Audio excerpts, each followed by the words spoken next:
ignorance. Amen?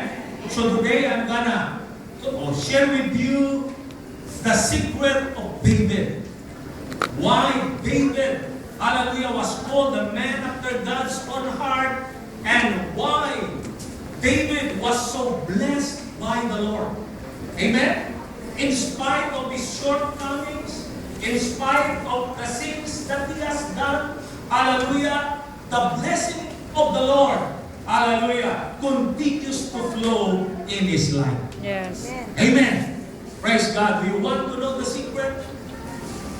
I said, do you want to know the secret? Amen. Hallelujah. You know, secrets does not remain secrets. Mysteries in the Bible are also secrets. Yes. But secrets are to be revealed. Yes. Mysteries are to be revealed. Yes. Amen? Yes. And you know what? There are secrets and mysteries according to the epistle of Paul that God preserved.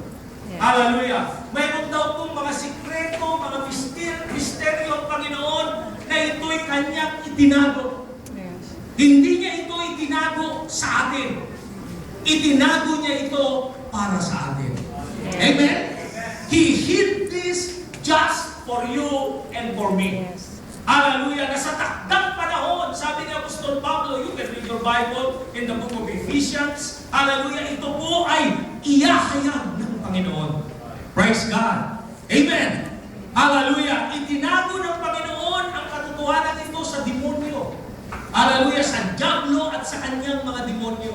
Kaya nga sabi ng Bible, if they have known this, they should not have crucified the Lord of glory. Yes. Amen. Yes. Praise God. Mayroon pong mga precious truths, precious revelations na iningatan ng Diyos, preserve ng Diyos, itinago ng Diyos. Hallelujah. Kay Satanas at sa kanyang mga demonyo.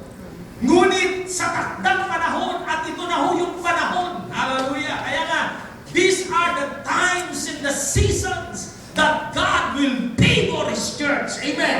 Hallelujah. Because God is going to unveil, the Holy Spirit will going to unfold, hallelujah, the revelation of the finished word of Jesus Christ. Hallelujah. I want to say it again, the finished word of Jesus Christ. You see, Jesus' word is a finished word. It is a complete word. Yes. When Jesus shouted on the cross, it is finished. It is the word tetelestai. Tetelestai. Ito po ay lingwahe ng mga negosyante. Hallelujah. It means the payment has been done. It's paid in full. Hallelujah. Kaya nang sumigaw ang Panginoong Yesus doon sa krus, hallelujah, it is finished. Ang sabi niya, bayad na. Binayaran ko na ng buo. Yes. Kaya napakahalagang malaman mo at malaman ko kung ano yung binayaran ng Panginoon. Dahil yung binayaran ni Lord, sa'yo yun. Amen? Praise God. Hallelujah. It's like when you go to a grocery, kinuha mo yung mga kailangan mo sa grocery. After you paid them, hallelujah, you can bring them home. Amen? Praise God. Kahit na ilang pang-guardia umarang sa'yo, they cannot stop you. Why? Because you have the receipt that says it's paid in full. Amen? Yes, yes. Praise God. At alam niyo mga kapatid, hallelujah, lahat pala ng kailangan natin sa buhay na ito, binayaran na ng Panginoon. Amen. Praise God. Binayaran na ng Panginoon. That's why in the Bible, you will always encounter yun po pangungusap na ganito. You have to know and believe. Know and believe. Paulit-ulit yan. Know and believe. Hallelujah. Kasi mahirap paniwalaan na hindi mo alam. Amen? Pero once na nalaman mo ang isang katotohanan, ang isang promesa ng Panginoon sa kanyang banal na kasulatan, madali natin yang paniwalaan. Amen? Praise God. Hallelujah. So today, we're going to talk about the secret of David. Hallelujah. Praise God. This is a powerful truth, mga kapatid. So I want you to go with me in the book of Acts. Please. Hallelujah. Give me the next slide. Amen. You know, David was called a man after God's own heart, right? Amen. So what does it mean to be a man after God's own heart? Now, I wrote it there, Acts 13:22, in the last part. Amplified version po, ginamit natin. It says, God was saying, He was the one giving a testimony about David. And you know, God's testimony is always true. Yes. Amen? Praise God. So this is not the testimony of man. This is the testimony of God. So God was saying, I have found David, son of Jesse, a man after my own heart. Hallelujah. Then he continues, he who will do all my will and carry out my program fully. Hello. That is what it meant to be a man after God's own heart. Hallelujah. You will do all His will and you will carry out His program fully. Amen?